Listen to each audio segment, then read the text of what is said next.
Hello. Hello, Peavy. How are you? I'm fine. Hope you do. Yeah. Um, yeah, last one of the day, I guess. No, no, you're not the last one. No? Oh, wow. The Sorry. whole day till late evening. Oh, wow. Okay. Well, this will be hopefully a little bit different because being in a band myself, um, I know what it's like to be on the treadmill and get all the same questions from everybody. So we'll endeavour to not do that.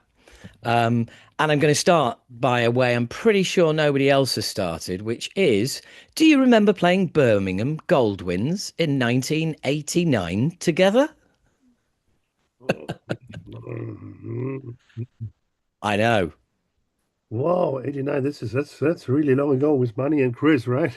Yeah, I know. Well, so that's the band I'm in, Acid Rain. Acid Rain, yeah. I Yeah. remember this band, the band name, yeah. Yeah, yeah, Right. and we supported you in Goldwins in Birmingham in 1989. Wow, yeah. I remember this tour a little bit, Yeah, Birmingham. Did we stay in this fantastic hotel? Is this one memory? Was it kind of yeah. I mean, royal? I think we were down and out. You know, the other thing that happened at that gig, and I don't know if you remember this, was that Metallica's sound man, Big Mick, Oh, came down oh, and he played a test pressing of the unreleased at the time and Justice for All album through the PA. And he'd come down to do that specifically to get an idea of how those songs sound through a PA. oh. I know, and our tour manager grabbed him and said, "Look, would you mind doing the boys' sound?" And he was like, "No, absolutely." He was like, "How much do you want?" He said, "Just pay me in beer." Wow. I know. Actually, I can't remember this anymore.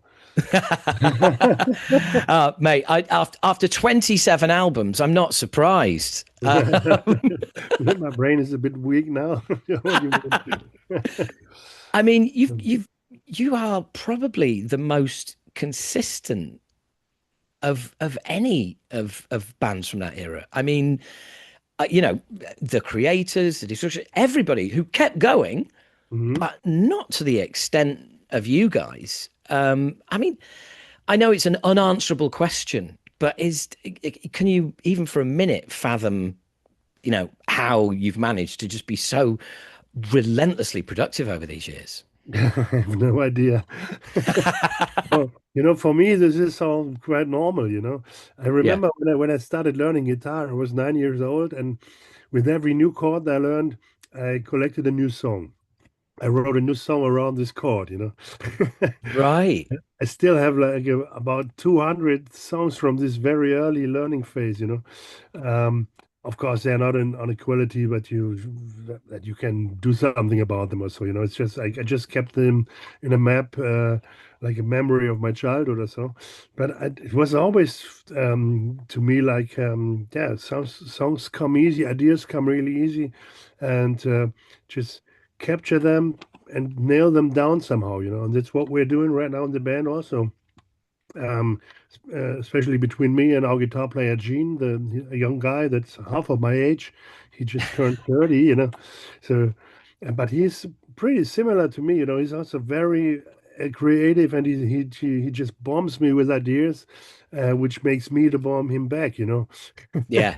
Yeah, no, but So, that's great because it's like you're pushing each other all the time. Exactly, and this new album, it just happened by the way. We never really planned to have a new album out that quickly after Love Lines, the one from last year, which was a double album. And I just thought, yeah, okay, this now we have time for the next album, not in the next year. Maybe whatever, 26 or so, maybe then can think about a new album. And then Yeah. we just had 15 new songs by May or so this year. And we were really surprised. And then when we told this to our record label, SPV, Streamhammer, they were like, "Oh, you're really quite fast, you dudes. What do you want to do here? And we probably would have delayed the album if we wouldn't have had the opportunity to get a song in a film in a movie soundtrack of a quite popular movie that just came out 2 weeks ago or 3 weeks ago. It's a kind of Wild West parody made from a famous German comedian here, and Ah, right. the Canoe of Manitou. That's a title. It's a kind of Wild West parody of Karl May, you know. Yeah. And there was a first part of this film already 25 years ago where a song from Rage was also in the soundtrack, Straight to Hell, the song from Welcome to the Other Side. And he called us or he asked us if we could record a kind of upgraded version for his new movie, which we did then. You know, we just made a rearranged the song a little bit and produced a modern sounding version of the song. And SPV then suggested, okay, let's use this kind of synergetic effect of the promotion from this movie, as it's really very successful. It has already within 3 weeks more than 3 million ticket sales. You know, so when And you it's not often something like that's going to come along that you can hang a release off. yes, and then SPV just said, oh, we have to pre-pull the album a little bit, you know, put it out a bit earlier, you know, than usually it was. The plan was. That's, but it was possible because we had so many songs already, you know, and we're still continuously writing more stuff. Right at the moment, I don't know if you see this. Yeah, wait a second. You see this? Uh, Yeah. this is Gene. He's just bombing with his new ideas. Three new ideas, you know. Yeah. Plug Oh, it that's out. brilliant. And That's brilliant. so I'm gonna write him back after in the evening or so probably. I have already. I remember he sent stuff to me last week, and that I already have an opposite idea to, you know. So there's another song just in the pipeline already. So and Wow. I just see, you know, it's just constantly. I just see my phone here with one eye, like what the fuck is happening there? All the new tracks popping up, you know. You, That's how it this is goes this is constantly. this is a first for me. I've been doing this podcast for 11 years. This is the Mhm. first time that I've ever been talking to somebody Yeah. about their new album whilst they're getting messages about the next album. This is insane, you know. I don't know what he had for breakfast, you know, but he's just popping out songs and he's bombing with ideas, which makes me, of course, repeat this, you know. Yeah. Yeah, Like, but I'm the same with Acid Rain. We have, most, well, all the members are younger than me, and it's their desire and their passion and their relentlessness that I mhm. recognize and that I love and that sparks in me. Exactly. Um, I do the same, you know. I, also realized that this guy, he could be my son, you know, 30 years younger. yeah, That this guy is hungry and he's very talented, and I just how do you say this in English? Um, I give him the opportunity to get into this, you know, to yes, to be in a become proper yeah band, putting albums out. yeah to and you know, some other band leaders or so, they don't want to have someone else interfering, you know, like I'm doing the music here, you know, Yeah, you're just executing what I give you, you know. And I brought her in the picture. Come on, show me your ideas, you know, develop ideas, you know. And he worked into the DNA of the band himself, you know. He worked in, and I think his brain now is exactly into the mood, into this kind of style of the band, you know. And I'm really surprised all the time how good the stuff fits that he sends me, you know. Basically, it's guitar riffs, of course, and I then construct the rest of the songs, like I'm doing the chording, the melodies, and all these progressions, you know. But it's a fantastic teamwork, and the results are really good. That's what the new album just shows, you know.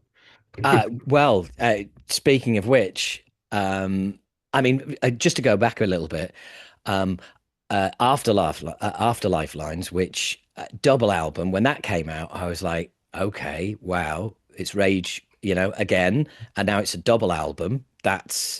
And I mean, there's just incredible epicness, if that's a word, on that album. For this album coming round again, I was like, okay, that's quick. Um, and then I listened to it, and I was just like, okay, this is a different band. This is just yeah. Think? I think it's a different brand. Yeah, as in just it's there's something about this album for me that is just different. That's Whoa. that kind of I don't know what it is. But it really knocked me over. Um, I, I never saw I'm it that way, in a good way, obviously. Yeah, but to me, when I listen to it, I like it very much. I think it's a well done album, Mm, but I don't really see it that differently to After Lifelines or so, right. Stylistically, I don't really see us doing something completely different or so. There might be some more progressive elements in it, but we had those already in the 2000s or so when we had Tirana and Smolsky in the band. It was also a bit more progressive here and there. So I don't really see such a big change in it, sound-wise a little bit, with the last album, after we released it, I just realized that we could do a bit more about the bass guitar, because it doesn't really have exactly the live sound of the band where the bass is a bit more dominant, So this time we just put a bit more focus on setting the bass a bit more next to the guitar, Yeah, That's and that basically that's basically the only difference that I see right now. But maybe I'm too narrow, I'm too you're too near close to to it. everything, too close to Yeah, everything that yeah. I can differ this. But well, for a start, you're absolutely right to point out that the production for a start makes it sound to me very different from Afterlife Lines. Mhm. It's I know it's just more in your face. Mhm. There's that real feeling that it's absolutely right up there. I mean, other than that, there's also I'm always amazed by your ability to have real crushing, grinding riffs, and that next to these like really I want to say nice, but I mean it in a good way. These nice choruses, which is still not too nice because for me, metal is going away where it's like there seems to be a competition as to who can have the heaviest verse and the Mhm. lightest chorus. And you've got this really crushing riff and you enjoy that. And it Mhm. gets to the chorus and it's pop music, it's saccharine. Yeah, yeah. Yep. This I know what you mean. This is when it came in the 80s when like this kind of trademark German metal was created. Basically, everybody focused on Halloween, and Halloween they called their music happy metal, and they were doing this on purpose to get this kind of poppy melodies into it, which is a style element of them, it's their trademark, and I always try to develop the Rage sound a little bit against this, that we, of course, we also have this kind of catchy choruses, this kind of catchy melody, but in a little bit different way, that it's more more basic, not too much, not too poppy, not too Yeah. not too happy, you know, more in a, if you compare, if I speak in the Beatles language, I mean, I raised up with the Beatles, Yeah. um, I try to make it more the Lennon way, not the McCartney way, if you understand what. Right. Yeah. Yeah. No, I get what you mean. Yeah. You're more Rolling Stones than Beatles. Yeah, that Yeah. inside the Beatles, there was always like McCartney was for the nice pop songs, and Yeah. Lennon made more the kind of edgy stuff, So Yeah. I'm always trying to put it more in this Lennon direction, Yeah. Absolutely. Absolutely. But And I maybe that's maybe regarding the only the old people understand what I mean. Oh no. I do I know what you mean. Not a massive Beatles fan myself, but I know the difference between a McCartney song and a Lennon song. Yeah, they You were know, that you always hear this is a song written by Lennon, this is a song written by McCartney when you go through the old back catalog of this band, yeah, And this was now my way to describe the difference between Rage and Halloween, maybe a little bit. I like it. I I mean, like it. we're from the same era, you know. We are kind of mates, you know, both bands, uh, and they had their way, and I try to make bring Rage in his own track, you know, not to Yeah. be a copy of this, you know. Yeah, no, absolutely. Absolutely. Um, at what point, how soon was it that you realized, oh, hang on, this is like we've got X amount of songs. We're like this is another album. It's at what point do you suddenly go, oh, Mhm. hang on. Must have been by spring of this year or so. Yeah. When we had already a nice collection, and then we sat in the studio, um, and our management they came down. We talked about something completely different, you know. Then yeah, we have already a couple of songs. Oh, let's just listen, you know. And then Gene was popping on all these songs, you know. He runs the studio a little bit, you know, as an engineer. And he played one more after the other, and one more and one more. Oh yeah, we also had this one. Yeah, I just forgot already, you know. We also had this one, and then it was like, what the fuck? How many songs are these? It's 15 songs. Yeah. Oh God, you know, that much already, you know. I couldn't believe it. And then everybody just realized in this moment, okay, we have an album, you know. This is even more than we need, you know. We didn't even release all these songs, I guess. It's This how is and this is 7 songs. this is so different to nearly every other band. I mean, you're talking to somebody who we released an album in 2019. We'll release another one next year. Mhm. 7 years. And I mean, you could probably put 7 albums out in that time. Yeah, probably. Yes. I mean, in the 80s, we were used to this, you know. In the 80s, it was kind of normal to have an album out each year, you know. And I know Yeah, there's other artists, just remember Frank Zappa also, you know, how many albums he puts out or he did put out back then when he was alive. yeah, Or Neil Morris from yeah, Neil Morris solo now, meanwhile. yeah, He's also putting out 2 albums a year or so, at least. yeah. And Well, of no, and now you mention it, yeah. I mean, back in the day, we put 3 albums out in 3 years. Mhm. You're absolutely right. In the 80s, this was normal. So Yeah, because I'm so old school, I'm from these old times, you know, and I just got used this kind of working process here. So, you know, but yeah, I also see it, of course. Other bands they take a longer time, which I don't wanna say that what is better or less good, you know. It's just the way it is, you know.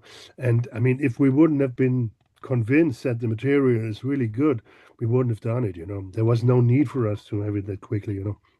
yeah. And We were and by we the were, sounds we of were it, convinced it's good, you well, by the sounds of it, you couldn't change even if you wanted to. know. Right. Even if you want to say, look, let's slow down, let's just put an album out, every 3 or 4 years. I mean, that's not happening. Certainly not with you getting messages for new songs already. Yeah, and I mean, if we would really save the material, then we could throw away half of it, you know. And you know, as your songwriter yourself, you know that you see them all as your babies, you know, and you are proud of Yeah. them, and you just want to hear want the world to hear this, what you did, you know. Yeah, absolutely. And, I would be if, sad if we would hold them back, you know. yeah, and if you don't think that your latest album is the best album you've ever done, It then is. there's a problem. Yes, yes. So Yeah. if we wouldn't have been convinced it's really good and it's worth to be put out, then we wouldn't have done it. Yeah, So absolutely. So, as regards the previous album being a double album, you're back in the studio again very quickly. Did you get a chance to sort of tour that as much as you would have liked to? yes, we toured extensively.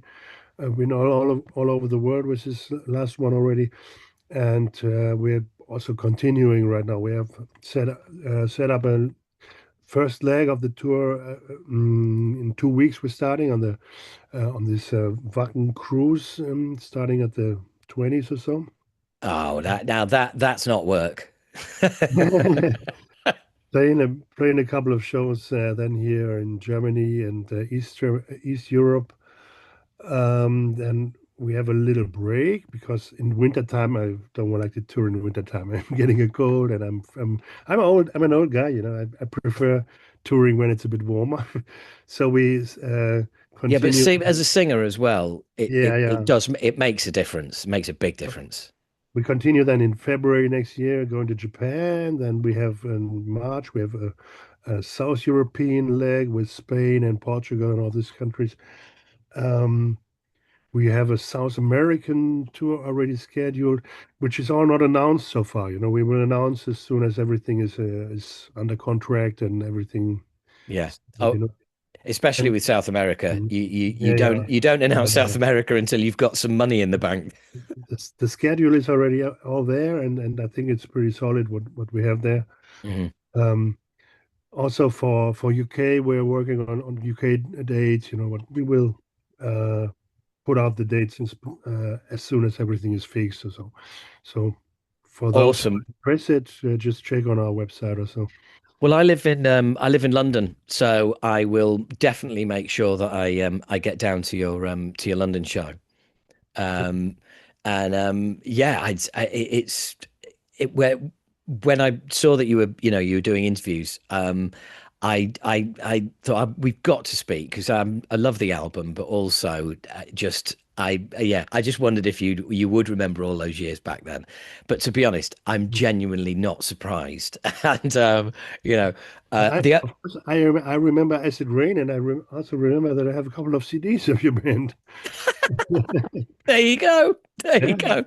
Um, and I've got some of yours. So this is all a great loving, isn't it? yes. Um, That's a and fantastic global metal scene that makes all this possible. It's absolutely, that's my absolutely, tribe. That's where I feel home. That's where my home base is. And I'm really yeah. grateful for this. This global metal scene gave me the chance to live my whole life as a musician, and make a living from this. And I never worked anything else than being a musician. And this is really a great opportunity, and I'm really grateful for this. Uh, You're right. It I wrote is. this down in Fire in Your Eyes on the new album. This is a kind of thank you to the metal scene. Yeah, and you're absolutely right. It's you used the word community, Mhm. and it was. I mean, just to as an example, when Ozzy Osbourne died recently, in the UK, the family going to Birmingham to see it was all live. It was live on the BBC. It was they covered the whole thing on Sky News, and it was really really well done and sensitively handled. And people actually were talking about they had music journalists on there who weren't journalists or metal journalists, but they were music journalists saying people don't realize that heavy metal is more than music and that artists are Exactly. more than bands to people who follow heavy metal. Exactly, my words. And it was the same here in Germany. It was in all the news all the time, even from non-metal journalists or so. And it's astonishing how deep this music is in society. It's really dug and grown into the society. You see metal people everywhere in policy, in whatever institutions you find metal people. I'm really surprised sometimes. There's people coming up to you, they don't look like, and Yeah, you would have never imagined that these guys are into metal, but they yeah, are. yeah. I love the hiding in plain sight metal fan. Yeah. And it's such a great feeling. I bumped it. At an event, and I had a T-shirt on which is a picture of Buffy the Vampire Slayer, but it then Mhm. says the Slayer logo over it. Mhm. Yeah. And I was chatting to this group of guys, and there was a couple of Indian guys, a couple of guys from Sweden, and we were just having a chat. And one of the Indian guys just turns around and goes, "Love your T-shirt. Who doesn't love Slayer?" And I was just like, "What?" When we were on the premiere party from this movie that I just mentioned in the beginning, and there's also an Apache tribe from Nevada, I think they are as actors in the movie, and the chief of this Apache tribe, he was also invited to the premiere party, uh, and then he came up to me like, "Hey, I know your band, and I'm also a guitar player playing in a metal band, love metal." And it was this guy's, I don't know, middle 60s or so, uh, Yeah, And I would have never imagined that this guy is a metal player. He's playing metal. I Uh, know. this It, music. it's incredible. We're everywhere because it's been around so long. I mean, I when I first got into metal, I mean, I'm a little younger than you, but when I first got into metal, as did you, there was just one genre. It was called heavy metal. That was Exactly. It it. was from Bon Jovi to Venom. It was all metal, right? Yeah, yeah, yeah. And Remember then this? yeah, And we and then loved it as all. we yeah, then as we got we first thrash metal came in, and then Mhm. and I mean now you look at the heavy metal tree of genres that, and it's like Mhm. I don't know where to start. Yeah, it's exactly. And I remember the same. We love from everything from Bon Jovi to Venom, as long as it was metal. Yeah, yeah, you had those like everybody had those kind of gateway bands, Black Sabbath, Iron Maiden. Mhm. Then you've got some people Even would in say the Led 70s, Zeppelin. even in the 70s when I was a boy, a kid, and the genre heavy metal wasn't even the word what didn't exist, but I didn't know how to call this kind of music, but I always liked this heavy guitar music. Yeah, So, I mean, I was 6 years old, 6, 7 years old, around 1970. And I was very much already in Sabbath and in Deep Purple and all these bands that were out there. They were yeah. doing this kind of music. I didn't know that this music has a special word, had a special name or so. I don't know how they called it, heavy rock or so. I don't know, but it was rock back then. Just rock. Yeah, and it was also there was the development of the heavy metal uniform. Mhm. The cut off jacket, the bullet belts from Motorhead, who ironically Mhm. never considered themselves a heavy metal band, and they're right, they weren't. When they popped up here in Germany, they were like marketed as a punk band.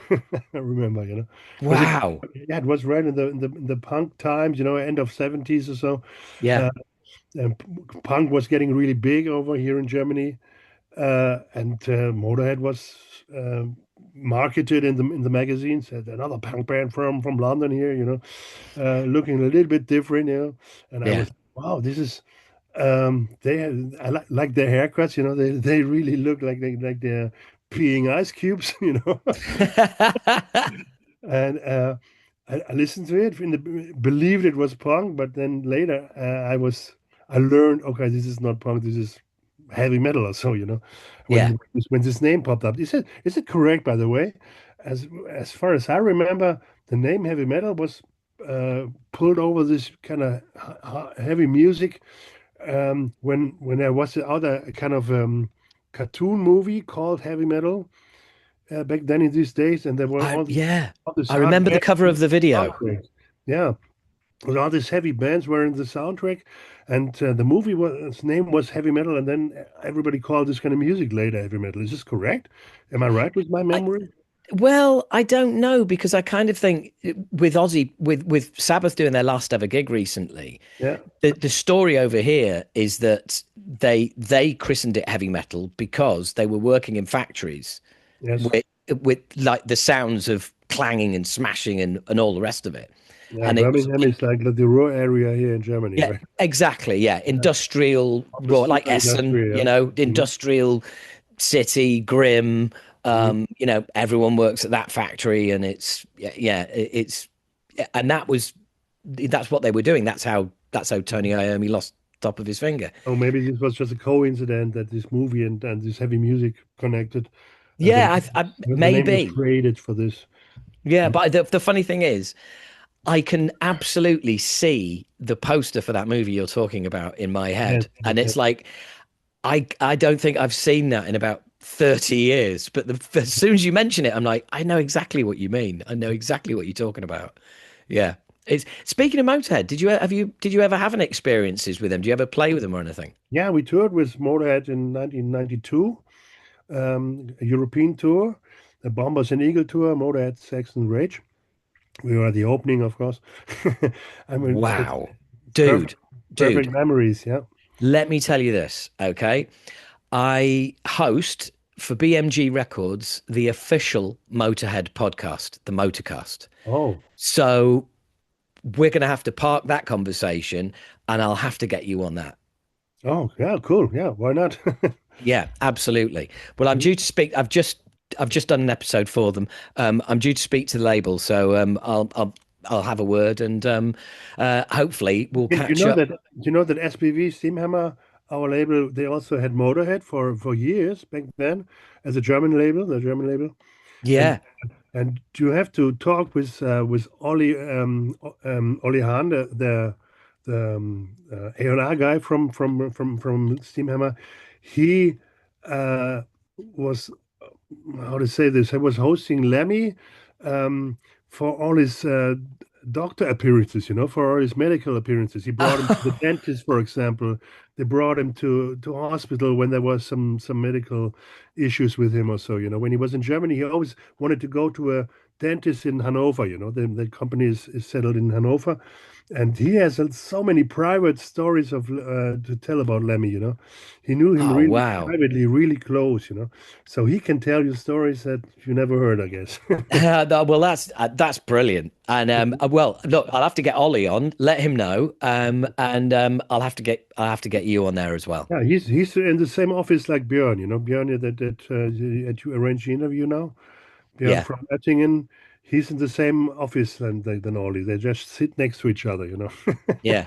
Oh, that's amazing. And do you know what? I didn't even get chance to mention to you that Uh-huh. I nearly ended up as the singer in Destruction back in Really? Yeah. yeah, back in 1991 when they kicked Schmier out. Yes, I remember this. Yeah, yeah, and It's basically ridiculous. they were being managed by Eric Cook and Tony Uh-huh. Bray, Yeah. and they were looking for a vocalist, and they said, "Look, would you be up for this?" I was like, "Yeah." So I sent them a copy of our last our album at the time. We disbanded since, and then and I had a phone call with him, and he was like, "I said, okay, like what do you think's the album?" He said, "I thought the best thing about it was the vocals," and I was like, "Whoa, really?" He's like, "Yeah, yeah," and I was like, "So do you want to do this?" And he's like, "Yeah, let's do it. This is going to be great."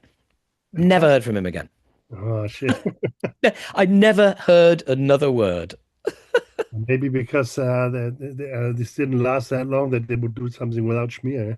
Yeah, exactly. Well, when I told Schmier this story, he could not stop laughing. Yeah, Schmier is also a very old friend of mine Yeah. since early 80s.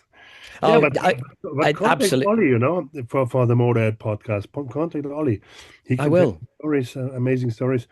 And I also, will, man. you know that I released a book last year, a band biography of Rage, Sound Chaser, its name. And Ah, also, one chapter is also about Lemmy, about this tour that we did together with him. And this will come out in English language by the end of the year or so. Uh, right. Okay. Well, that's that. MTV Look, is also releasing this. new album, the book coming out in the English language, that all ties in nicely. So, yeah, I'll let the label know, and I'll hopefully we'll get you on the motorcast as well. Let's arrange something. Would be great. Yeah, absolutely brilliant. Brilliant. Well, I can go. I'll go through the contacts I've got for you. Who's Andy? I know Andy really well. Yeah, So I'll go through Andy, and we'll get all that sorted. cool. Brilliant. Okay. Look, Yeah, it's lovely to speak to you again, mate, and I'll speak to you again soon, hopefully. yeah, would be great. Awesome. Nice to have this conversation. Yeah, really good. Been really Memory. good talking to you. Take care, man. Yeah, you too, Howard. Cheers. Talk Bye to you bye. soon. Bye. Bye bye. Bye, mate. Hang on a sec. I'm very well. How are you? I'm I'm very good. Can you hear me through this mic? Mm-hmm. Okay, great. Perfect. Do you want me to Sounds good. record locally as well, or are you? That's all right. I'm recording it so I can share the files with you if you want. No, I don't need them just as like a All right. backup or something for you. Cool. But All right. if Nah. you're confident in Zoom, then we're Oh, all good. absolutely. This is how I do them all. Okay, great. It's the Perfect. preferred method.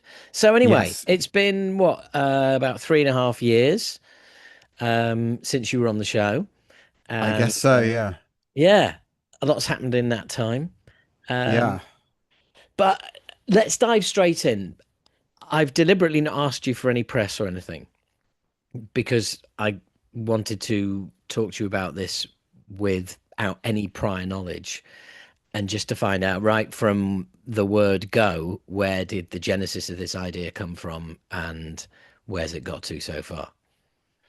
I always in the back of my head, I always had the idea that when Ozzy died, they should name the airport after him in Mm. Birmingham. And I think the genesis of that is just from doing a lot of traveling and being in America a lot, where every airport is named after somebody, Well, you've only you got to know. look over at Liverpool as well, haven't you? What exactly? Yeah. I mean, Liverpool has John Lennon and Belfast has George Best. Yeah. Um, And growing up in Birmingham, we've always been kind of embarrassed about our heritage, our musical heritage, in a way that is just not true of literally any other city in the world that has. Do you know what? Do you know what? You're speaking to something that I can absolutely tell you that I have felt because when I went to Birmingham to see Ozzy's memorial, I was walking through the streets and seeing these Black Sabbath flags, you know, and Brum's own Sabbath and all still up from the gig. And then walking through, and then I got to where all the album covers are displayed in, outdoor cases and history of the bands up there. Now, I didn't know that was there. And I just saw these flags and they had an impact. And I started looking around and I thought the Memorial Bridge was going to hit me in the feels. Actually, it was this stuff. And I remember thinking, such a strange thought, but I remember thinking, being a kid growing up into metal when I did was a bit of a thankless task. And you basically just got shit off everybody. Yeah. And walking along those streets as a 55-year-old man, the 15-year-old kid in me was going, "Ah, it's been worth it. Oh, It's really? it's been worth it. Look, it's not hidden." And I was genuinely like just surprised to be walking around in a city where that was unashamedly, in love with a heavy metal band and were proud of them. Um, and I just thought, yeah, this it was really it was a strange experience, but yeah, yeah, it kind of because growing up, you were like I said, you weren't popular with well, not popular, but metal was all you were always an outcast. Um, Yeah. but also, certainly my age group, very little on the TV. Just even now, like MTV Awards, I mean, they give out an award to a metal band, but they've got no Yeah. idea which fucking one deserves it, so they just toss it at one of them. It's never Yeah. part of the broadcast. I mean, it's Yeah. just a dirty word, really, metal. Um, and to be walking around in Birmingham, just seeing this outpouring of love, and it was the first weekend since Ozzy had passed as well, so many metal t-shirts around, and it was just, yeah, it really was incredible. So there you go. Yeah, Yeah. you totally absolutely brought it back to me there. Yeah, it was kind of crazy walking around Birmingham. I appreciate not everybody was from Birmingham, and a lot of people had come from around the world. But Yeah. walking around every day I mean, I'm in New York at the minute. I haven't been there for 3 weeks, so I don't know what it's like right now. But as of 2 weeks ago, there's just metalheads everywhere still, Yes. and it is Yeah. kind of you kind of think where have you all come from, you know? Because yeah, you weren't there growing up. The only so actual metal bands that come through Birmingham, they would make a reference to Ozzy and Black Sabbath and the legacy on stage. They'd say this is for Ozzy or this, that was it. Yes. Nobody else would. And no like mainstream rock bands would mention it. The Foo Fighters or whoever wouldn't mention it. It was just actual metal bands. And that was it. And that's crazy. And you growing up there, you it's only when you go to other cities like Nashville or Seattle or Detroit. It's only when you go to other cities that have similar heritages where musical scenes have sprung out of Yeah. that you go, oh, like we've been doing ourselves a huge disservice here, because it's not like you go to Nashville and not be aware that it's like the country place. Like that would the idea that you wouldn't know that within seconds is crazy. Whereas in Birmingham, like up until very, very, very recently, you wouldn't Yeah. know that at all. Oh, And the Sabbath that's Bridge crazy. was a big deal. Yeah, I mean that was I don't know. I don't even know when that was built. Maybe 4 or 5 years ago, something like that. Yeah, And that was it. Like, yeah, there's been a dodgy mural, like, not the new one, but there's been a dodgy one in yeah. Digbeth for a while, but nobody knew about it or anything. So yeah, it's only now that we're sort of taking this seriously, and that's kind of yeah. I mean, there's a it's sad and it's upsetting and it's kind of makes you angry as well, really, and you just want to go, well, why? Like, I want someone to sit me down and go, why? Well, This is there's why a we're doing this. well, a little bit of inspiration for you. Literally, on the most recent podcast I released, I was talking to Andy Edwards, who is the guy who sculpted the Lemmy statue that Oh was wow. unveiled in Burslem, Lemmy's hometown. And he told me a story on the podcast about how he's broached the council and said, "Can we get a sign saying you're now entering Burs Lemmy?" And they went, "Well, No. we'll tell you like who makes our signs, and you can put it up anywhere you like as long as it's on council land and not obscuring any other signs. Let us know Oh where. really? Let us know where you find." They went, "All right." So then he went to the people who make signs for councils and said, "Can you do one called Burs Lemmy and for Burs Lemmy?" And they went, "Yep." And then he was like, "And how much?" And they were like, "Lemmy in it, have it."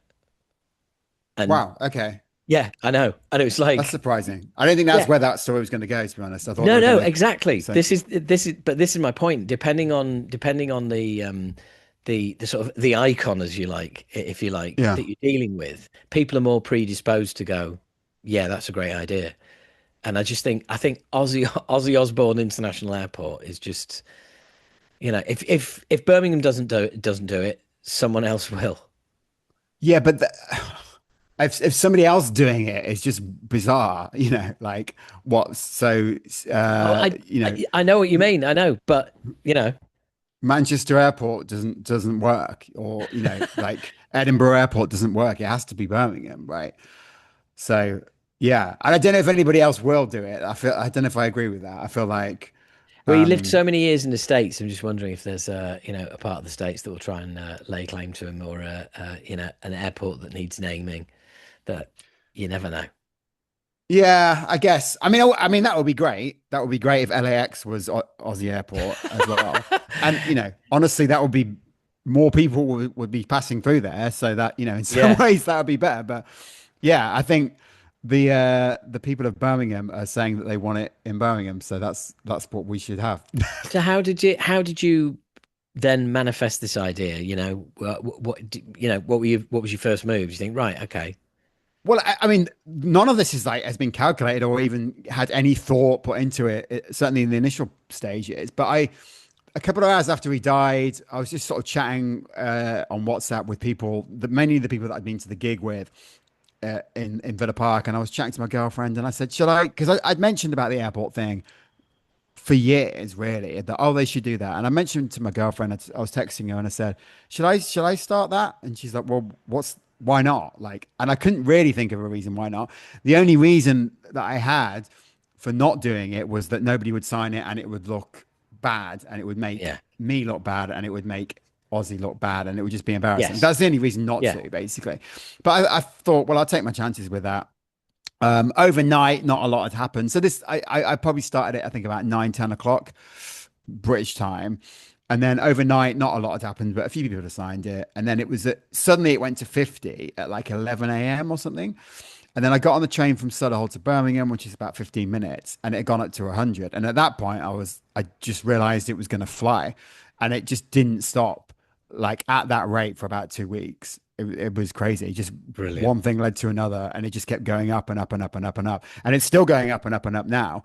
Yeah, Not exactly at the rate it was, but it's still going up very, every time we refresh it, it goes up.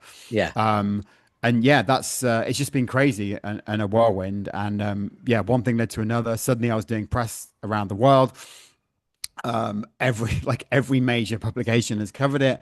yeah. And yeah, it's just been crazy. That's it. That's absolutely awesome, though. That really is. Yeah. And it's hey, social media for good. It's a rare social media for good story. Yeah, I mean, like everything in this day and age, there's like people have got their everyone's got an opinion on everything, right? And people are quick to stick their oar in with why they don't want this to happen.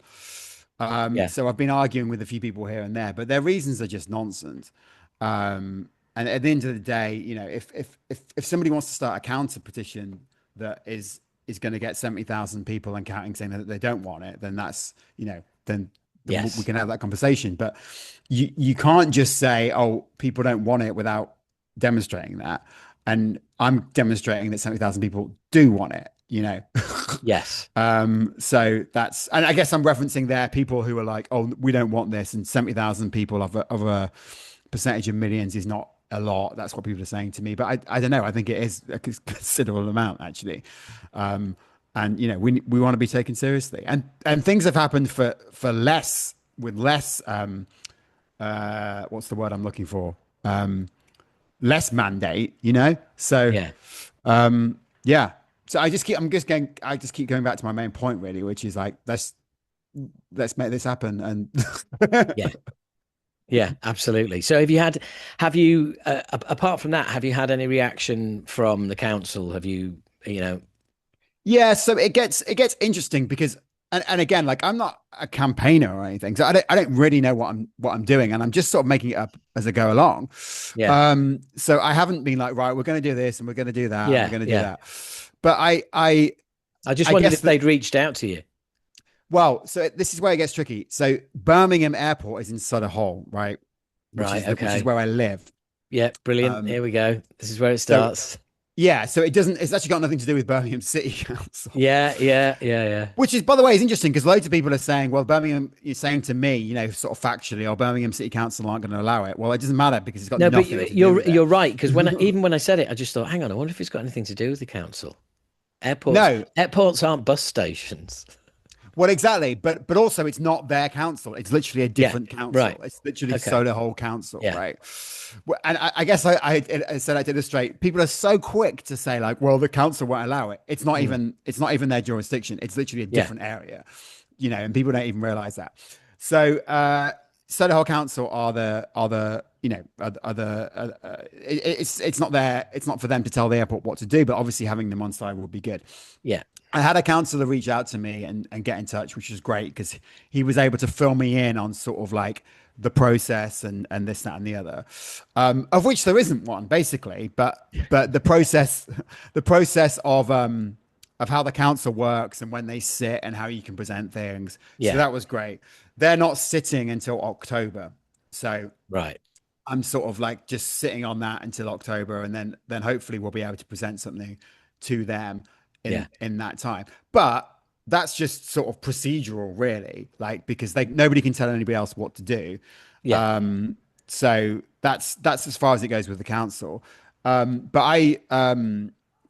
I just think it's up to the airport really whether they decide that they want to do it. And at some point, it becomes. I don't know whether that's arguably. I'd say that was now, but at some point, there becomes so many people that have signed it that it just becomes insane for them to Yeah. ignore it. You Yeah. know. But also it's a weird one as well because it's establishing because presumably the airport is a company unto itself. Yeah. So it's so there's a lot of stakeholders involved in that as well. Yes, it is a company unto itself, but why is it there? And it's there to serve the people of Birmingham, right? And if the people of Birmingham are saying that they want this, then they've got to take that seriously, like in my opinion.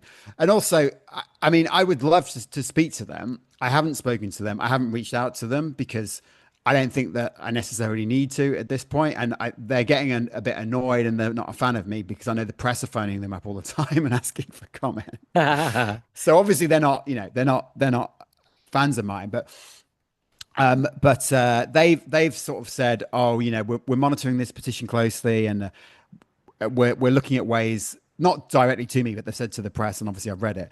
They're looking at ways to honor Ozzy Osbourne's legacy in other ways, and they're going to put up some photos in the terminal, and this, that, and the other. Obviously, I don't think that's that's far enough. But I suspect that there's a real business case actually for doing this. Oh, absolutely, yeah. So the chief argument you would think would be that it would cost too much money, right? But I don't think it. I don't think it will cost money. I think it won't. Obviously, it will cost money in the, everything costs money in the outlay. But I think it will bring people to Birmingham. Look at how many people, Yes. like yourself included. I realize you're not international, but presumably you've gone from London to Birmingham to see Yeah. to see all the stuff, and people from Yeah. around the world have done that. And I think they will do that to go to Ozzy Osbourne International Airport. Like, you know what Yes. metalheads are like, and Oh, yeah, and absolutely. Just for a picture, yeah, outside the bloody thing. yeah, and emos and goths and like Yeah. all the subcultures and punks and everybody. Yeah. Why wouldn't they? Want to do that? I hosted the unveiling of the Lemmy statue in Burslem, and Right, it was a random Friday afternoon. 3,000 people turned up for a guy who died nearly a decade ago. right, exactly. Crazy. And every day there is pictures on Instagram of people at that statue, and they've come from, and they've come from, the council are in absolute shock as to like the event. They weren't expecting that many people, and just the uptick for incoming tourists and all the rest of it.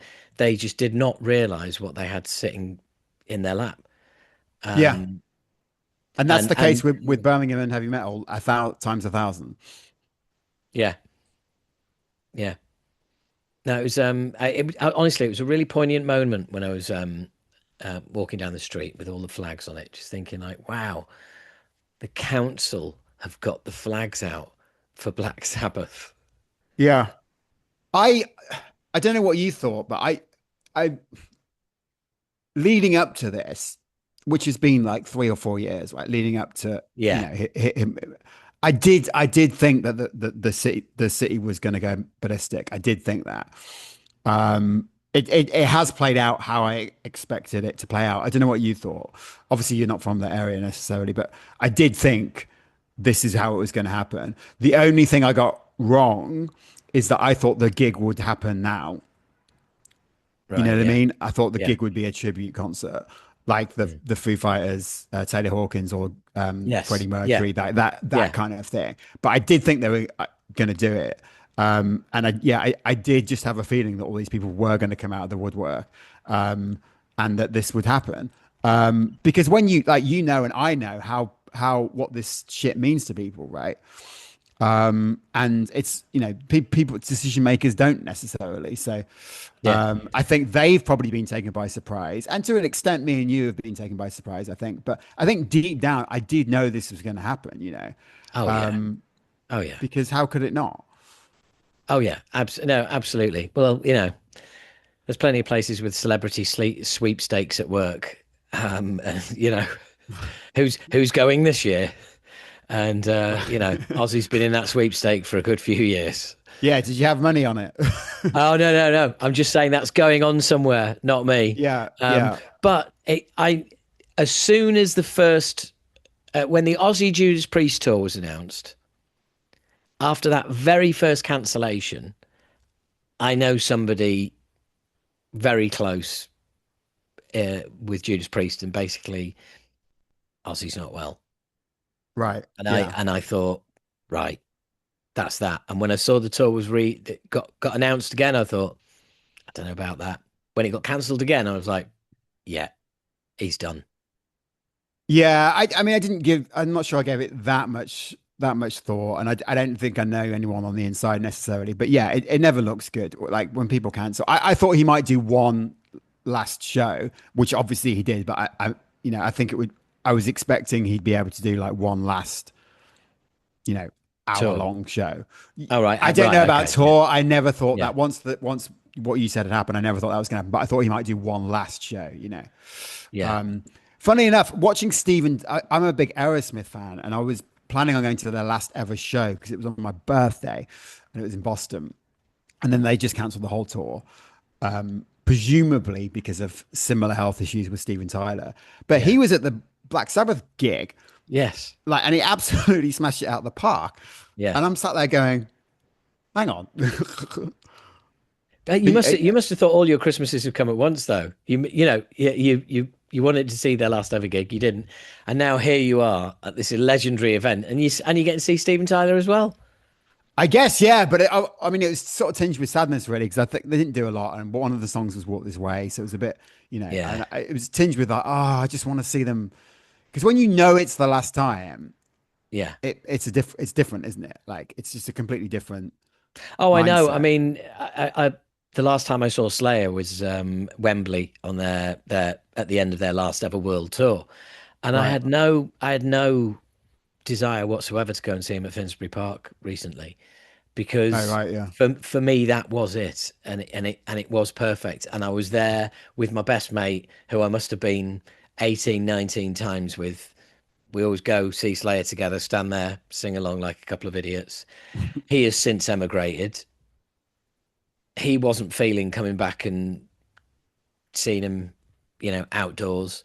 I was just kind of like, no, do you know what? That's You that leave it at really. that. Yeah. Yeah, the Slayer. I didn't go to the Slayer show. I don't live in London, so if I did, when I used to, and I actually lived in Finsbury Park, so I would have gone. All But I right. wasn't going to make a trip to Birmingham. But I just, it was a bit weird having that Slayer.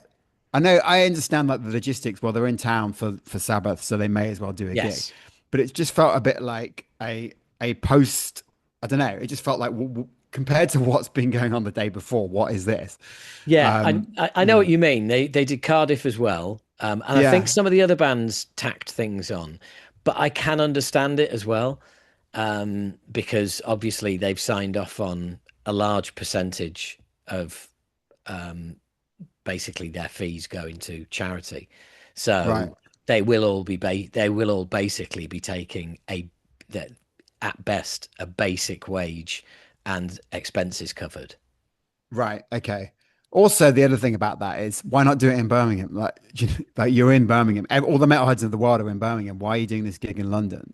I just, Well, I said they did Cardiff as well, yeah, but clearly for a band like Slayer who haven't played for so long, just saw it as an opportunity to do two UK shows because probably didn't think they'd ever actually get to do those because no one's going to pay them yeah. enough to come over to the UK for a one-off gig. Um, and uh, they're not together that often these days, so they got to make scratch while the going's Yeah. good. Yeah. I guess so. I guess so.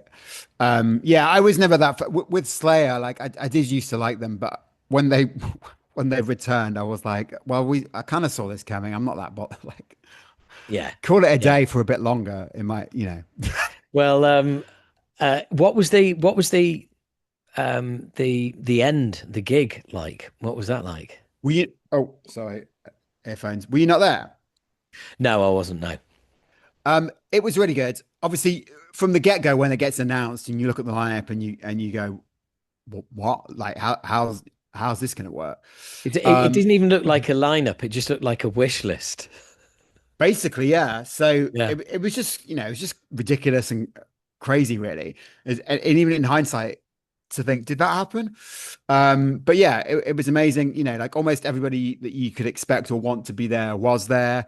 There were people from all around the world, and that does not happen in Birmingham. It doesn't really happen in London. It doesn't even happen in New York or LA, really. Yeah. Generally speaking, like the person next to you has come from Yeah. Yeah. around the Because that corner. was it. Yeah. It's an internationally significant event. Yeah, and that just doesn't really happen anywhere Yeah. generally. So you would just Well, speak to certainly not in people. our scene. Exactly, exactly. Apart from the odd thing like the Foo Fighters Taylor Hawkins gig, and Yeah. when was Something that? like that. Yeah. Maybe. 4 years ago. 4 years ago or something. But people that come from all around the world, loads of people were saying like, "Oh, we didn't have tickets, but we wanted to come anyway." Loads of people couldn't get in and were watching outside. It was just like you don't get that in this world. It just doesn't happen. So for that to be happening on that scale was kind of amazing. And obviously all the bands smashed it. I didn't necessarily see everything because a set was like 15 minutes. So if you wanted to get Yeah. some food or go to the bathroom or have a drink or something, Yeah. you were You gonna missed two miss. bands. Basically, yeah, you missed. So you have to, we were quite strategic about what we wanted to miss or take the chance on missing. Yeah. But we saw most of it, and everything was obviously everything that we did see was exceptional pretty much. And then obviously leading up to the final two sets of Ozzy and Sabbath. The Sabbath set was over like as soon as it started, really. Like, I mean, one of the songs is Paranoid. That's like 2.5 minutes anyway. And suddenly it was just over. And that was that. And yeah, we'll never have a gig like that again. That's for And sure. we don't need one. But yeah, it was incredible. Yeah, just I guess the metal gig to end all metal gigs, really. Yeah, I know. You should not go to any more metal gigs now. I'm not sure I've been to that many, honestly, since. I don't know if you have that. Sometimes you go to a gig that's so good, you are like, oh, I was going to go to this, but it's going Yeah, no, I know what you mean. I know what you mean. It can be one of those like it's a bit like when you get an album that is so good, you have to you have to stop yourself listening to it all the time. You're like, nah, Yeah, I yeah, yeah, need to yeah, ration you, otherwise, yeah. And I know what you yeah. mean. It's kind of like, yeah, when you've seen something like that, you've had a live experience like that. Um, you can't help but sort of whatever your next show is, you can't help but start comparing them. I mean, in my case, my next show was Oasis at Manchester Heaton Park night one. So that, I mean, that was obviously like, Ah, I'm guessing you're not a fan, but like that was amazing for a whole other set of reasons. But like the yes. two is like chalk and cheese, like absolutely not even close to being the same thing. Um, Yeah, but I also get that I've really enjoyed seeing the whole outpouring for Oasis, and people sat on hills overlooking football yeah, grounds so they can get a view, and it's great. It brings people together. yeah, exactly, exactly. And you know, when if Liam Gallagher was to die tomorrow, we'd be we'd be changing the airport to Gallagher Airport, Manchester Airport Yeah, to Gallagher yeah. Airport. I wondered where you were going with that. Well, I mean, but ironically, like I've sort of accidentally brought them up, but Manchester's not embarrassed about Oasis. You know, Manchester's not No, embarrassed about the Stone Roses. Manchester's not embarrassed about the musical scene that that began there. But we are, or we have been historically, and that's yeah. you know, Oasis sums up the difference there really, like perfectly. I don't think. I think if something was to happen to somebody in the Gallagher's or the Oasis camp, like the city would go ballistic, like we Oh have God, in yeah, yeah, Birmingham, like we have in Birmingham. You know, but I don't think there'd be any pushback, whereas we're getting a little bit of pushback in Birmingham. yeah, yeah. I just think they'll do the right thing in the end. I really do. What, the airport? Yeah. Yeah, I think they'll have to. Well, And it'll just become a weight of popular opinion, and I think you're right. I think it'll actually come full circle to them wondering why they're against it. It's yeah, like, hang on, basically, does anybody remember why we're not like why we're against this anymore? Because like yeah, it's a because really it's good like because idea. Why are we not doing it? exactly, and I think they'll look Yeah, at the numbers and go, well, actually, there's a business case, so that number one idea goes out the window, and yeah, then here's the other thing: you look at Liverpool and Belfast, and they man. I'm not saying that it's not a complicated process, and I've no idea what the process is. I'm sure it's a nightmare. I'm sure it is. I'm sure it is. yeah, But the point is, you can do it in Liverpool and you can do it in Belfast, and they're tiny cities compared to Birmingham. So yes, what you're saying then, if you're pushing the line of it's too complicated, is that other cities are more competent than we are at doing this. You know what I mean?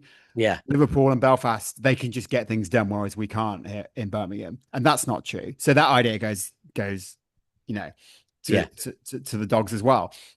And yeah, you're not really left with anything else. So just get Well, on with it. also, well, also the renaming of Birmingham Airport to Ozzy Osbourne Airport is the only chance that that airport has got of being the centre of an international positive news story for the next however many years until it's like 100 years old.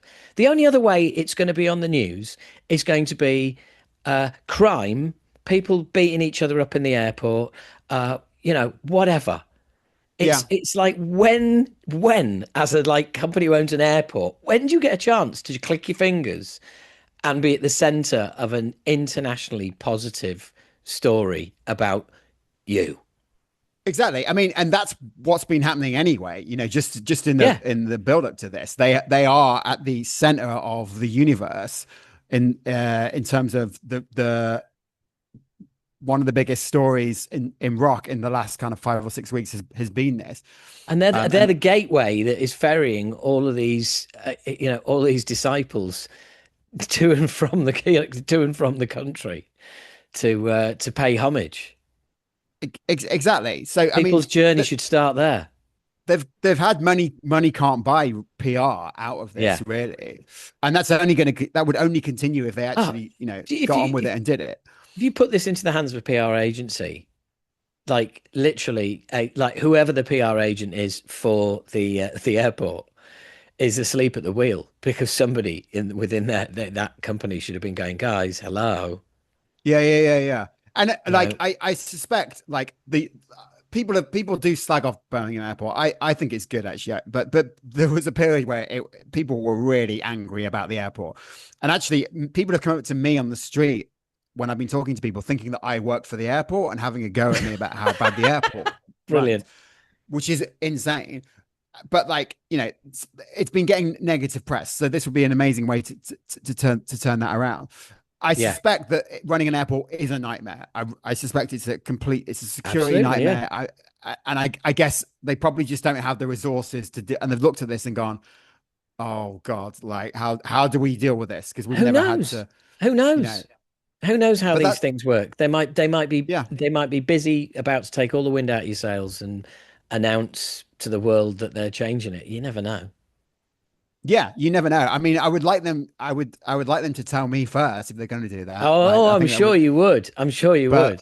I'd be a bit taken aback if that just happened. I'd be like, yeah, oh, like, God, wow, what a brilliant idea, guys. Where did you get that from? Yeah. And the other thing, Howard, is that really and truly, this should have been done years ago. Like this is just this is old news, really. Like, yeah. They should have just done this. And it's always better to honor the living as opposed to the dead. Yeah, of course. But obviously it's you wouldn't. I know, as in they could have got him when he was still alive. I want to see the person that the statue is of. I want to see them unveil it. Exactly. That's when we know we've got it right. Yeah. But obviously, you wouldn't have this level of outpouring, Yeah, no, absolutely. If he was alive, yeah. So I understand that, But I do think there's been ample opportunities over the past however long to do that. Like when they've played their previous gig in Birmingham, whenever that was 10 years ago, they could have done it then, but they didn't. Yeah. So that's why we're doing it now. Well, look, mate, what can I say? Come back on and give us an update. Okay, so we'll circle the wagons maybe this time next month, and sure. And let's see where we are in a month's time. Sure, and that could be anywhere. Like God knows. I know. That's why I want to do the show. Yeah.